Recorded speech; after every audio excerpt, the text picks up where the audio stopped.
اعوذ باللہ من الشیطان الرجیم بسم اللہ الرحمن الرحیم۔ ویورز السلام علیکم۔ ویورز میں ہوں آپ کا میزبان سید احمد سمیع اور آپ دیکھ رہے ہیں سید احمد سمیع یوٹیوب چینل۔ ویورز آج میں جو آپ سے بات کروں گا جو موضوع ہے وہ موضوع ایک تو یہ جو پچھلے دنوں سے چل رہا ہے، یہ جو وکلاء نے ایک دہشت گردی کی تھی اور جسٹس فائز عیسیٰ، اور دوسرا یہ میں آپ سے جو بات کروں گا یہ پی ڈی ایم کے حوالے سے کروں گا کہ جسے کہتے ہیں کہ اب وہ کیا لبادہ اوڑھنا چاہتے ہیں، اور تیسری اور آخری بات جو آپ سے کریں گے یہ سینٹ کے الیکشن کے بارے میں کریں گے۔ سب سے پہلے آپ کو جیسے کہ مختلف ذرائع سے معلوم ہو گیا ہوگا، بہرحال آج کی تازہ یہ خبر ہے کہ یہ جو وکلاء نے جو حملہ کیا تھا اسلام آباد ہائی کورٹ کے اوپر، اس میں سے 4 وکلاء کو عدالت کے اندر پیش کیا گیا تو انہوں نے اس کے اوپر کہا کہ جناب یہ دہشت گردی کی دفعات ہم پہ سے ہٹائیں، تو جو کہ جج صاحب نے ماننے سے انکار کر دیا۔ انہوں نے کہا نہیں، یہ دفعات اس میں رہیں گی۔ اور اس کے بعد یہ مزے کی بات یہ ہے کہ ان وکلاء سے جب پوچھا گیا کہ مزید آپ لوگوں کے ساتھ کون کون لوگ تھے تو انہوں نے کہا نہیں جی، اس کے اندر باہر سے لوگ آئے ہوئے تھے جو وکلاء کے بیس میں تھے، یعنی کہ جسے کہتے ہیں کہ اب یہ اس کو دوسرا رخ دیں گے، اور یہ ہمیشہ سے ہوتا ہے۔ پاکستان کی ایک تاریخ بتاتی ہے کہ جب بھی جتھوں کی صورت میں کوئی بھی حملہ کرتا ہے تو وہ بعد میں کہتا ہے نہیں جی وہ تو ہمیں تو معلوم ہی نہیں تھا، باہر کے لوگ تھے جو وکلاء کے بیس میں تھے۔ تو سب سے پہلی بات یہ کہ وکلاء کے بیس کے اندر ہائی کورٹ، کوئی معمولی عدالت نہیں، ہائی کورٹ کے اندر وہ کون کہاں سے آئے، اور اگر وہ وکلاء کے بیس میں تھے تو اس کا مطلب ہے کہ آپ ہی لوگوں کے گلو بٹوں کو بلایا تھا آپ نے، ان کو وکلاء کی کوٹ پہنایا ہوگا یا پینٹ پہنائی ہوگی، تو یہ بہرحال جھوٹ ہے۔ کیونکہ جسٹس عطر من اللہ کا ایک بیان ہے کہ انہوں نے کہا کہ جن لوگوں نے حملہ کیا تھا ان میں سے 40-50 لوگوں کو میں بذات خود پہچانتا ہوں کہ وہ لاہور ہائی کورٹ، یہ اسلام آباد ہائی کورٹ کے وکلاء ہیں اور چیمبر کے لوگ ہیں۔ اب بات یہ ہے کہ یہاں پہ لاہور بار، اسلام آباد بار اور پشاور بار اور مختلف باروں نے آج ہڑتال کی، آج کی تاریخ میں ہڑتال کی کہ جناب ہمیں جسے کہتے ہیں کہ ہمارے چیمبروں کے لیے جگہ دی جائے۔ تو میں یہاں پہ ان چیمبرز کے جو سرکردہ جسے کہتے ہیں رکن ہیں، میں ان سے یہ پوچھتا ہوں کہ جناب آپ یہ جو لاکھوں روپوں کے اندر فیس وصول کرتے ہیں اور اس کے بعد آپ جب کوئی اس طرح کے مقدموں کے اندر یہ لاکھوں اور کروڑوں روپے کے حساب سے آپ فیسیں وصول کرتے ہیں تو آپ اپنے چیمبروں کے لیے جگہ کیوں نہیں لیتے ہیں؟ نہیں، آپ بات وہی ہے کہ اپنی جیب سے 1 روپیہ بھی نہ جائے اور جناب وی آئی پی قسم کا دفتر بھی ہو، اور اگر جب نہیں ملے اور اگر غیر قانونی جگہ پہ قبضہ کیا وہ گورنمنٹ یا وہاں پہ جو لوگ ہیں وہ ان سے چھڑوا لیں تو آپ دہشت گردی کریں، غنڈہ گردی کریں۔ اب یہیں پہ مثال یہ دیکھ لیں کہ جب یہ لاہور کارڈیالوجی کے اوپر انہوں نے حملہ کیا تھا تو ادھر بھی یہی کہا تھا کہ وکلاء نہیں تھے جی، وکلاء کے بحث کے اندر کوئی اور لوگ تھے۔ تو یہ باتیں ہو گئی ہیں وکیل صاحبان بہت پرانی، اور آپ لوگ جو ہیں اب اس طرح بچ نہیں سکیں گے، اور اگر آپ لوگ بچے تو یہ میں آپ کو بتا دوں اگر آپ کی بھائی بندوں نے آپ کو بچانے کی کوشش کی تو اب آپ لوگوں کے خلاف جو ہے نا کسی اور طریقے سے وہ ہوگا۔ اب آپ کی یہ جو وکلا گردی ہے اس کو ختم کیا جائے گا، بے شک اس کے لیے کسی اور طاقت کا استعمال کرنا پڑا۔ دوسری بات یہ ہے کہ جسٹس فائز عیسیٰ جو ہیں وہ انہوں نے جناب وہ جو چیف جسٹس آف پاکستان ہیں ان کے ساتھ ایک سرد جنگ شروع کر دی ہے۔ تو ان کو بہرحال جو کوشش ہے کہ وہ کوشش کیا ہے، تقریباً ان کو آرڈر دے دیے گئے ہیں کہ جناب آپ کسی بھی بینچ کا حصہ نہیں بن سکتے، کیونکہ جیسا کہ آپ کو معلوم ہے کرپٹ تو یہ شخص ہے، اور کرپٹ ہونے کے بعد اب جسے کہتے ہیں کہ بھینسوں کی بہنیں ہوتی ہیں، پھر وہ ایک پرانا جملہ میں کہوں گا، تو ججز جو ہیں وہ مطلب ان کی لینتھ آف سروس پورا کرانا چاہتے ہیں کسی طریقے سے، اور یہ مسئلہ یہ ہے کہ یہ اپنی سینئرٹی کے حساب سے چیف جسٹس بھی بنیں گے جو نظر آ رہا ہے، لیکن ان کی راہ کے اندر جو سب سے بڑی رکاوٹ ہے وہ ابھی وہ مقدمہ ہے جو ان کے خلاف ہے گا، اور جس کے اندر ان کے اوپر یعنی کہ جائیدادیں وغیرہ کی جو بات چیت ان سے پوچھی جا رہی ہے، ایف بی آر اس کے اندر انوالو ہو چکی ہے۔ تو انہوں نے کیا کیا ہے کہ اپنے آپ کو بچانے میں اپنی بیگم کو آگے کر دیا ہے، اور بیگم جو ہے وہ کہتی ہیں کہ جناب یہ میں نے بنائی ہیں، ان سے جسٹس فائز عیسیٰ کا کوئی تعلق نہیں ہے۔ تو مسئلہ یہ ہے کہ بات یہ ہے کہ میں ایک ذاتی سی بات کرنا چاہتا ہوں یہاں پہ،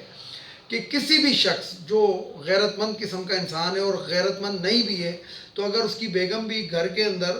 آلو پیاز ٹماٹر کے علاوہ کوئی اگر چیز خرید کر لے آتی ہے، یعنی کہ کپڑے خرید کر لے آتی ہے یا چادر خرید کر لے آتی ہے، تو شوہر رات کو ایک دفعہ ضرور پوچھتا ہے کہ یہ تم کہاں سے لائیں اور کتنے پیسوں کی لائیں۔ تو یہ جسٹس فائز عیسیٰ صاحب ایک ایسے جج ہیں کہ جن کی بیگم نے لندن میں لاکھوں روپے کی جائیدادیں بنائیں، لیکن ان کو یہ نہیں پتا کہ وہ جو بیگم نے وہ پیسے کہاں سے لائے، اور بیگم سے انہوں نے نہ پوچھا کہ یہ کہاں سے آئے۔ ڈیفینیٹلی ان کے جہیز میں تو نہیں آئے ہوں گے، تو یہ شکر ہے کہ بیگم نے یہ نہیں کہہ دیا کہ مجھے جہیز میں ملی ہوئی ہے، کیونکہ شادی ان کی کافی عرصے پہلے ہوئی ہوئی تھی اور جائیدادیں بہرحال بات کی ہیں۔ تو جسٹس فائز عیسیٰ کے گرد جو ہے نا تقریباً جو نظر آ رہا ہے وہ گھیرا تنگ کیا جا رہا ہے، اور اس کے اندر اب یہ بار کو انوالو کرنا چاہتے ہیں، یعنی کہ وکلا گردی کے اوپر یہ بھی اتر آئے ہیں، اور یہ جو اسلام آباد ہائی کورٹ کے اوپر حملہ ہوا ہے، اس کے تانے بانے بھی کہیں نہ کہیں جسٹس فائز عیسیٰ سے بن رہے ہیں، کیونکہ یاد ہوگا آپ کو کہ یہ جب ان کے خلاف ریفرنس دائر کیا گیا تھا تو باقاعدہ وکلا گردی وہاں پہ بھی ہوئی تھی کہ نہیں جی اس کو غیر فعال نہ کیا جائے۔ تو اب آتے ہیں ویورز دوسری بات کی جانب۔ تو دوسری بات جو میں آپ کو کہہ رہا تھا کہ اس کے اندر میں ایک ایڈ کر دوں ذرا یہ تھوڑا سا، یہ سرکاری ملازمین کا بھی، کہ سرکاری ملازمین کی تنخواہیں تو حکومت نے 25% بڑھا دی، گو کہ اس میں پینشنرز کو یکسر نظر انداز کر دیا گیا، لیکن حکومت کو چاہیے کہ ایک کام اور کرے۔ وہ کام یہ کرے کہ جو آنے والا بجٹ ہے اس کے اندر تنخواہیں بے شک 100% بڑھا دیں، 100% نہیں بلکہ 200% بڑھا دیں، لیکن ساتھ یہ قانون اور بھی پاس کر دیں کہ رشوت لیتے ہوئے اگر کوئی سرکاری ملازم رشوت لیتے ہوئے یا کام چوری کرتے ہوئے پکڑا گیا اور اس کے خلاف ثبوت آ گیا تو اس کو پھانسی کی سزا ہوگی۔ تو یقین جانے کہ بڑا فرق پڑے گا کہ یہ رشوت اور یہ جو انہوں نے بیک ڈور طریقے سے جو پیسے کماتے ہیں گے نا، اس کے اوپر کم از کم 1 لاکھ ضرور لگ جائے گا، اور ان کو جو ان کا کام ہے وہ یہ کم از کم کرنا شروع ہو جائیں گے، اگر زیادہ نہیں تو کم از کم ابھی تو یہ 40% کام کرتے ہیں، باقی 60% جو ہے وہ نہیں کرتے، یعنی کہ جسے کہتے ہیں کہ وہ بس پینڈنگ میں پڑے رہتے ہیں، یعنی کہ اپنا کام تو ایمانداری سے کوئی کرتا ہی نہیں۔ تو کم از کم 70 سے 80% ایمانداری آنے کی امید ہے اگر یہ قانون پاس ہو جائے۔ تو ویورز یہ 2 باتیں ایسی تھیں کہ جو میں نے سمجھا کہ میں اس کے اب آتے ہیں ذرا سینٹ الیکشن کی جانب۔ سینٹ الیکشن کا یہ چکر ہے کہ جو پی ڈی ایم ہے یہ کہتی ہے کہ جناب یہ شو آف ہینڈ کے ذریعے نہیں آنا چاہیے، اور جو پیسے لیے گئے اور دیے گئے یہ جو ہیں یہ تو پی ٹی آئی کی لوگ ہیں گے، اور پی ٹی آئی کے لوگ پیسے لے رہے تھے، یہ مولانا فضل الرحمان کا بہرحال بیان ہے۔ تو بات یہ ہے کہ کوئی بھی پیسے لے رہا تھا، دے رہا تھا یا لے رہا تھا، کوئی بھی دے رہا تھا، اس کا مطلب یہ ہے کہ یہ ایک سوالیہ نشان ہے گا۔ آپ کو یاد ہوگا، اور یہ جو پی ڈی ایم ہے اور خاص طور پہ مولانا فضل الرحمان کی پارٹی کی میں بات کروں گا کہ یہ کون سے دودھ کے دھلے ہوئے ہیں۔ یاد ہوگا آپ کو ایک بڑے نامی گرامی مشہور مولوی صاحب تھے جن کا قاضی حسین احمد نام تھا۔ تو قاضی حسین احمد صاحب جو تھے نا وہ وفات پا چکے ہیں، تو وہ اپنے آپ کو بہت ہی معتبر، یعنی کہ وہ تو فضل الرحمان سے بھی اپنے آپ کو اعلیٰ درجے کا مولوی سمجھتے تھے، لیکن جب وہ قومی اسمبلی کے ممبر منتخب ہوئے اور ان کی پارٹی نے 7-8 سیٹیں تھیں ان کے پاس، تو انہوں نے 2 سینیٹر منتخب کرا لیے، اور سینیٹر کون تھے؟ ایک ان کی بیوی تھی اور ایک ان کی بیٹی تھی، یعنی جو بیٹی تھی وہ مخصوص نشست پہ آ گئی، اور جو بیگم صاحبہ تھی وہ سینیٹر آ گئی، جن کو الف سے بے نہیں آتی تھی، انہوں نے کوئی 2-4 سپارے پڑھے ہوئے ہوں گے، باقی ان کو تو نہیں پتا تھا، یعنی لکھت پڑھت کی طرف سے تو نابلد تھی، لیکن وہ بہرحال سینیٹر بنائے۔ تو پاکستانی قوم کی یہ ایک وہ ہے کہ ہمارے جو حکومت سازی کے لیے جو لوگ ہمیں ضرورت ہوتے ہیں، جو پڑھے لکھے ہونے چاہیے، مشرف صاحب نے بہت اچھا کام کیا تھا کہ بی اے پاس کی شرط رکھی تھی، لیکن ہوتا اس کے برعکس سے پیسے دے کے، رشوتیں دے کے، جناب پیسے سے وہ جگہ خریدتے ہیں، وہ سیٹ خریدتے ہیں، اور اس کے بعد اس کو 10 گنا ضرب دے کے وہ وصول کرتے ہیں۔ مثلا میں آپ کو مثال دیتا ہوں کہ ایک ایم پی ہے، منسٹر آف پروونس کہلاتا ہے، مطلب یہ پروونس کا جو ہوتا ہے وہ ایم پی اے کہلاتا ہے۔ ایک ایم پی اے جو ہے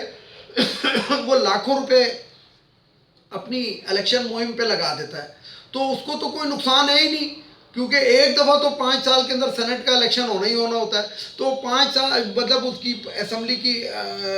مدت کے دوران تو وہ تو سینیٹر صاحب جو ہوتے ہیں جو منتخب ہونے کے لیے یعنی کہ جو آتے ہیں تو وہ تو 25 سے 30 یعنی کہ اگر اس نے 5 کروڑ روپے لگائے اپنی انتخابی مہم پہ تو ادھر سے وہ 30 کروڑ روپے لے لیتا ہے کہ جناب سینیٹر صاحب سے، اور ان کو ووٹ ڈال دیتا ہے۔ یعنی کہ اتنے بڑے یہ ضمیر کے سوداگر ہیں، اتنے بڑے یہ ضمیر کے سوداگر ہیں، حلف اٹھاتے ہیں اسمبلیوں کے اندر، اللہ اور رسول کے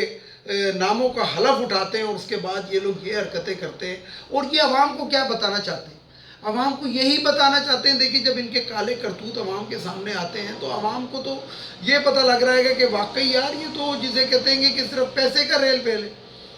اب اس سے آپ اندازہ لگائیں کہ کتنے ایسے وزیر اور مشیر آپ نے دیکھے ہوں گے جو بڑے فخر سے ہم بہت غریب تھے جب ہم آئے، یعنی کہ ان کا پہلا بیان یہ ہوتا ہے کہ ہمارا تو غریب فیملی سے تعلق ہے۔ جب غریب فیملی سے تعلق ہے تو یہ راتوں رات ایسی ترقی کیسے کر لی؟ تو ویورز میں اس نتیجے پر پہنچا ہوں کہ پاکستان کی جو یہ 70 سالہ سے زیادہ تاریخ ہے، یعنی کہ ہم 8ویں دہائی کے اندر چل رہے ہیں، ان 7 ساڑھے 7 دہائیوں کے اندر ہمارے اس ملک کو اس طریقے سے لوٹا گیا ہے، اس طریقے سے اس کو لوٹا گیا ہے، اور اتنا لوٹا گیا ہے کہ آج تک ہم پیر پہ نہیں کھڑے ہو سکے۔ فواد چودھری کا اللہ بھلا کرے کہ وینٹیلیٹر تو اس نے بنوانا شروع کروا دیے پاکستان کے اندر، کیونکہ وہ سائنس اور ٹیکنالوجی کا وزیر بنا، تو اس نے کم از کم ڈنڈا دے کے وینٹیلیٹر تو بنوائے، نہیں تو وینٹیلیٹر بھی ہم تو باہر سے منگاتے تھے۔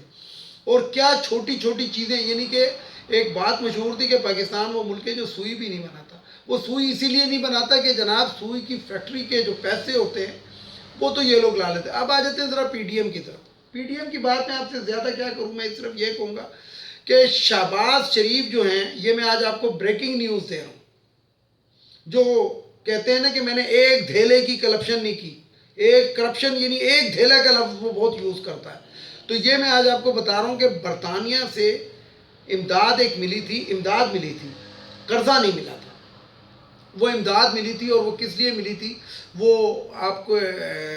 جسے کہتے ہیں میڈیکل کے شعبے کے لیے اور تعلیم کے شعبے کے لیے ایک امداد ملی تھی۔ جب یہ خادم اعلیٰ جب یہ بنا ہوتا وہ پوری کی پوری یہ ڈکار چکے ہیں، اور برطانیہ کے اندر اس کے اوپر تحقیقات شروع ہو چکے ہیں، برطانیہ میں تحقیقات شروع ہو گئی ہیں، کیونکہ انہوں نے کیا کیا کہ وہ ایک جرنلسٹ تھا، اس کے خلاف انہوں نے حد تک کہ عزت کا دعویٰ کیا تھا، وہ جو تھی وہ بات اتنی بڑھ گئی کہ پتہ یہ لگا کہ جناب یہ جو پیسہ ہم نے ایک امداد پاکستانی عوام کے لیے دی تھی، یہ خادم اعلیٰ تھے نا، ظاہری بات ہے کہ خادم اعلیٰ عوام کے اوپر ہوتا ہے، تو وہ اتنے محترم خادم تھے کہ انہوں نے وہ ڈکا، وہ جو تھی جسے کہتے ہیں کہ وہ پوری کی پوری امداد جو تھی وہ مختلف طریقے سے پاکستان آئی، اور پاکستان سے وہ کس طریقے سے باہر گئی اور ٹی ٹیوں کی شکل کے اندر آ کے ان کے اکاؤنٹوں میں آ گئی۔ تو یہ تو خیر کیا میں آپ کو بتاؤں کہ پورے کا پورا جسے کہتے ہیں کہ پی ڈی ایم کے جس بندے کے بارے میں اٹھایا، اب جس طرح کا کل انہوں نے ایک ڈرامہ کیا کہ وہ جو ان کا عطا تارڑ ہے، یہ اچھا میں آپ کو عطا تارڑ کے بارے میں بتاؤں کہ یہ سابقہ صدر پاکستان کا بیٹا ہے، رفیق تارڑ کا یہ سگا بیٹا ہے۔ تو عطا تارڑ صاحب نے جناب ایسے لوگوں کو دکھانے کے لیے کہ مجھے کون پولیس کے اندر مجھے کون گرفتار کر سکتا ہے، یہ کہتے ہوئے جو عینی شاہدین ہیں وہ یہ کہتے ہیں کہ اس نے کہا کہ مجھے کون گرفتار کر سکتا ہے، اور یہ موبائل میں بیٹھے علامتی طور پہ، اور اس کے بعد جناب میڈیا پہ وہ ہو گئی کہ جناب عطا تارڑ، اور اسی وقت پاکستان کی سالمیت کو بھی خطرہ ہو گیا 2 سے 3 منٹ کے اندر، یعنی کہ ایک مقروض صورت والے چہرے کو پاکستان کی پولیس اگر فرض کرے کہ گرفتار بھی کر لے تو سالمیت کو خطرہ ہو جاتا ہے پاکستان کی، اور جمہوریت خطرے میں پڑ جاتی ہے، اور ڈیریل ہو جاتی ہے 2 سے 3 سیکنڈ کے اندر۔ رانا ثناء اللہ اور یہ دوسرے تیسرے جو ہوتے ہیں وہ آ کے فوراً جمہوریت بھی ڈیریل کر دیتے ہیں، سالمیت کو بھی ملک کی خطرہ ہو جاتا ہے، اور جسے کہتے ہیں کہ پاکستان کے اندر یعنی کہ جسے اچھا مزے کی بات یہ کہ اس وقت کچھ بھی نہیں ہوا، زلزلہ آیا تو رات کو آیا، 4.7 ریکٹر کے اوپر زلزلہ آیا، وہ رات کو تقریباً 10 بجے کے 11 بجے کے قریب آیا، تو اس سے بھی الحمدللہ کہ پاکستان میں کوئی جانی مالی نقصان نہیں ہوا۔ تو ان کی گرفتاری سے سالمیت کو کیسے خطرہ ہو جاتا ہے یہ ہماری سمجھ سے باہر ہے. جب اللہ تعالیٰ نے ہم پہ اب اپنا اتنا کرم رکھ لیا ہے، اتنا وہ کر لیا ہے کہ زلزلے سے ہمیں کوئی نقصان نہیں ہوا، تو ان جیسے لوگوں سے، بدبودار لوگوں سے، جو کرپشن کے اندر پھنسے ہوئے لوگ ہیں، جو کرپٹ لوگ ہیں، جو چور ہیں، ڈاکو ہیں، ڈکلیئرڈ چور اور ڈاکو ہیں، اور جو مفرور ہیں، یعنی کہ 28 دن کے لیے برطانیہ جاتا ہے اور آج سال سے زیادہ ہو گیا. اور مزے کی بات یہ کہ کوئی بھی جو لفافہ اینکر ہے، کوئی بھی جو اینکر ہے گا، لفافہ اینکر یا دوسرا اینکر، وہ ان سے یہ سوال نہیں پوچھتا کہ یہ موصوف کب واپس آئیں گے. مثلا دیکھیں ویورز، میں آپ کو آج بتاؤں، ٹماٹر ڈبل سینچری مارنے کے بعد آج 30 روپے پہ آ چکا، اور کل جو تھا 25 روپے پہ تھا، یعنی کہ 25 اور 30 پہ آ گیا. ٹماٹر نے ڈبل سینچری کے بعد ریورس بیک کر لیا. ادرک پیچھے آ گیا دوبارہ، آٹا، چینی، سب کچھ آ گیا. نہیں آیا تو وہ جو ایک ڈکیت جو یہاں سے گیا تھا لندن 28 دن کے لیے، وہ نہیں آیا. باقی ہر چیز جو ہے اپنا پورا سرکل مہنگائی سے سستائی کی طرف آ گئی، لیکن ڈکیت واپس نہیں آیا. ویڈیو کو لائک کریں، شیئر کریں، سبسکرائب کریں، بیل آئیکن کے بٹن کو ضرور دبائیں تاکہ میری نیکسٹ ویڈیو آپ کو مل سکے. تو اور ویورز، اس کے ساتھ ہی آخر میں وہی بات سب سے پہلے کر دوں کہ ایک تو ان افغانیوں کو اس ملک سے، اب ہمارے ملک سے چلا جانا چاہیے. اب ہمارے ملک پہ ان کی کوئی گنجائش نہیں ہے، نہ ان کی ضرورت ہے. اور اگر یہ ابھی پاکستان کے اندر یہ مزید کسی وجہ سے، اگر کسی قانون، کسی وجہ سے کوئی معاہدے کے تحت رہ رہے ہیں، تو کم از کم حکومت کو چاہیے کہ ان کے اوپر یہ پابندی لگا دے کہ پاکستان میں کسی قسم کا کاروبار نہ کریں. دوسرا، یہ جو خواتین کی مخصوص نشستیں ہیں جو ابھی سینیٹر کے ووٹ کے اندر، یعنی کہ یہ مخصوص ہو کر آئی ہیں، اور ابھی سینٹ کے الیکشن کے اندر یہ کروڑوں روپے بٹور کے چلی جائیں گی، تو یہ مخصوص نشستیں کم از کم خواتین کی ختم ہونی چاہیے. اور ہر پارٹی کو یہ پابند کر دیا جائے کہ جناب آپ جو 40% ٹکٹ دیں گے وہ خواتین کو دیں گے الیکشن کے اندر، تو یہ آٹومیٹکلی 40% کے قریب اسمبلی میں آ جائیں گی. یہ نہ ہو کہ مزید مفتے کے اندر یہ 40% جو آتی ہیں یہ ختم ہونا چاہیے. اس کے ساتھ ہی ویورز اجازت چاہوں گا دیکھنے والوں کو، تمام لوگوں کو. اللہ حافظ. اور آخر میں وہی نعرہ، پاکستان زندہ باد، پاک فوج پائندہ باد.